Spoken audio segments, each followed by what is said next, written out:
So Costa Rica, great track record through the 19th, 20th centuries. Let's talk about the 21st century, because there's a slight sense from our data that suggests that Costa Rica stalled a bit. I think it was sort of its ranking hasn't really changed in the last 15 years. You know, a lot of the aspects of social progress actually haven't progressed much in the last 15 years. I think advanced education's improved, access to information's improved, but not much else. Costa Rica is now a high-income country. Congratulations. But is Costa Rica now at sort of is it a bit stalled at the moment, or is it an inflection point?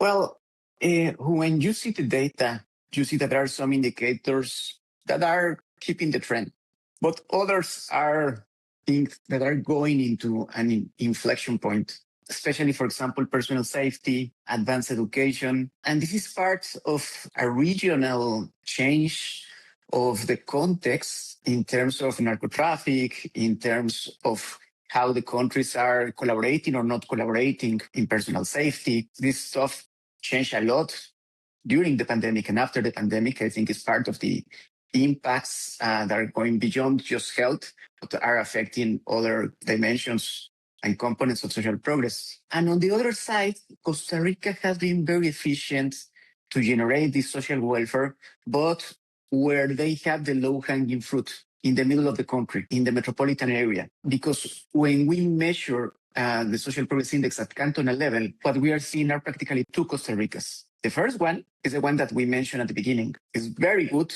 transforming economic growth into social progress.